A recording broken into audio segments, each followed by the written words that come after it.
So today we'll study about nucleus. The nucleus is also known as the control center of the cell. Okay, so we'll see why it is known as the control center of the cell. Okay. Now first, the nucleus is a membrane-bound organelle. Okay, found in eukaryotic cell. Why specifically in eukaryotic cell? Because in prokaryotes there is no well defined nucleus.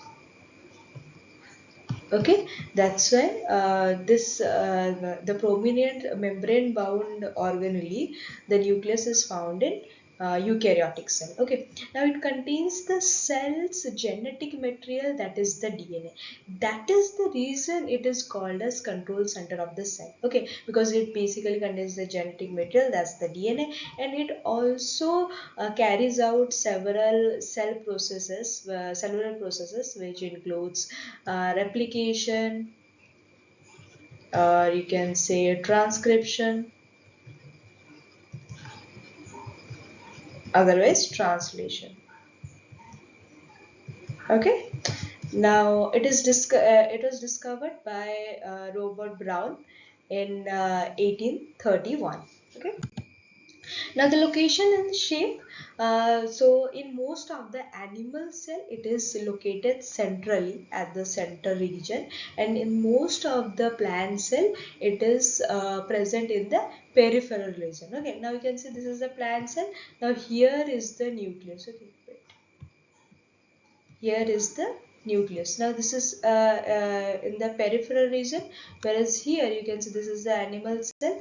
This is present at the central region. Okay, so it can be spherical, oval, or lobe depending on the type of the cell. Okay. Now coming to the structure of the nucleus. Okay, the structure of the nucleus consists of a nuclear envelope, nuclear pore, nucleoplasm, chromatin, and nucleolus. Okay, we'll see one by one what are this.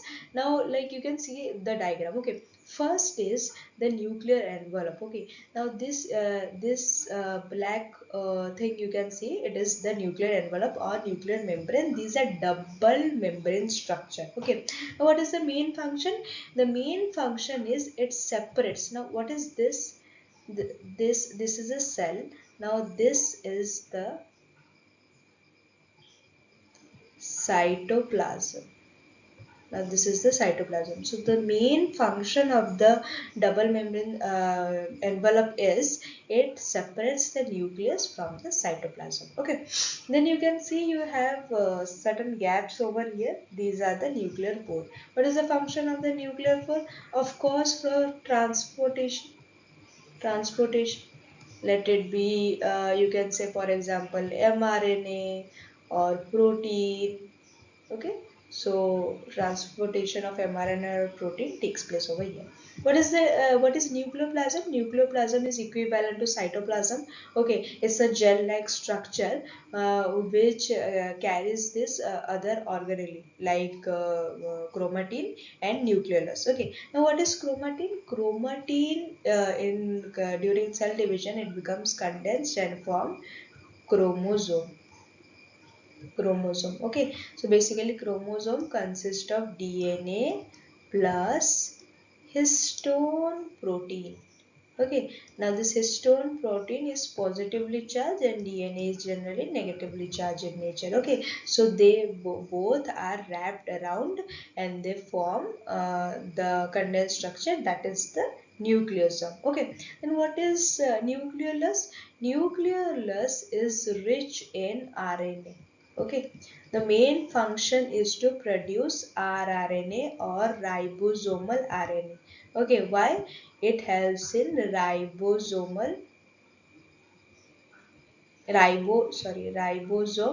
assembly.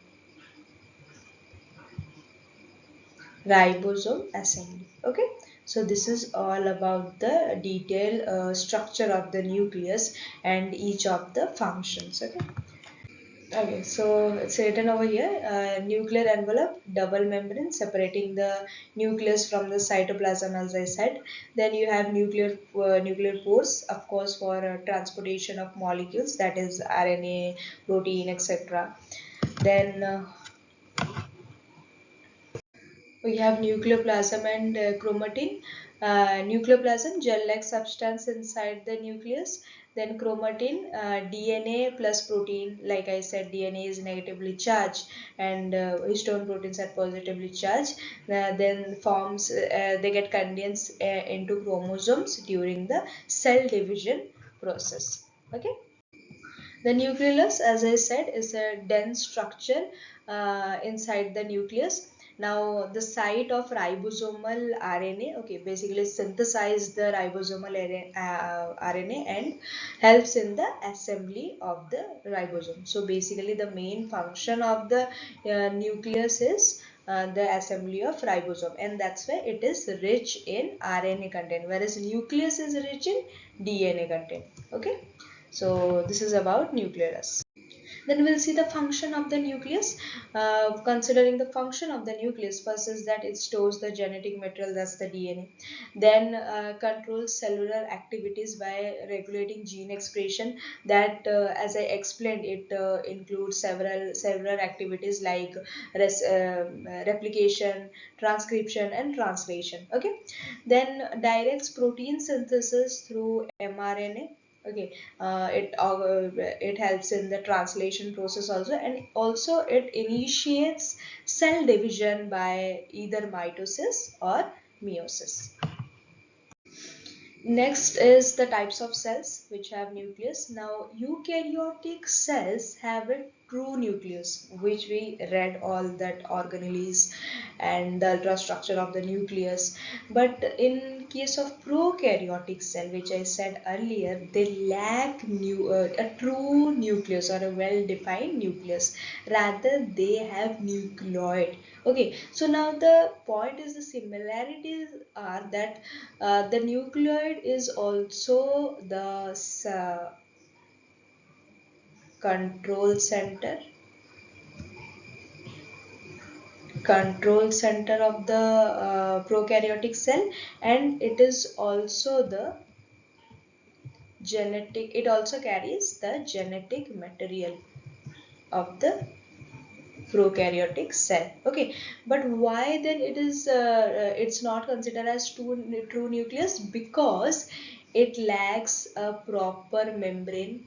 There is no proper membrane. Okay, then they don't have nucleoplasm.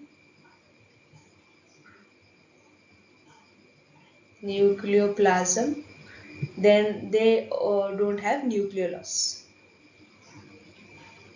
Okay, that's why we can't consider it as a true nucleus. That's why it is called as nucleoid, because eventually it is the function is same as of nucleus. It is the control center of prokaryotic cell, and it also carries the genetic material of prokaryotic cell. Okay. Next, if you see the difference between nucleolus and nucleus, okay, generally we get confused between nucleolus and nucleus, okay. So now nucleolus is the suborganelle in the nucleus, okay, but then the nucleus is the large spherical organelle found in the cells, okay, in eukaryotic cells, okay. Now the nucleolus is composed of dense and fibrillar components and granular components and nuclear vacuoles. Okay, and here we read the nucleoplasm, then chromosomes, and nuclear envelope. These are present. Okay, then we have here there is no in nucleolus there is no limiting membrane. Okay, but in nucleus we have a double membranes nuclear envelope. They nucleolus do not consist any of the chromosomes, okay, but the nucleus consists of chromosomes. Now, as I said, the nucleolus is rich in RNA, okay. Why? Because they are responsible for formation of rRNA, that is ribosomal RNA, and nucleus is rich in DNA. Okay. Now the main function is ribosome biogenesis, that as we read earlier, and the main function of nucleus is controlling the gene expression and DNA replication. Okay, that's the main function. Then coming to the conclusion of nucleus, the nucleus is essential for survival and function of eukaryotic cell. Okay, definitely, because the all the cellular processes depends on the nucleus. Okay, they play a central role in gene expression, protein synthesis, and cell regulation. Okay, so that's it. Thank you.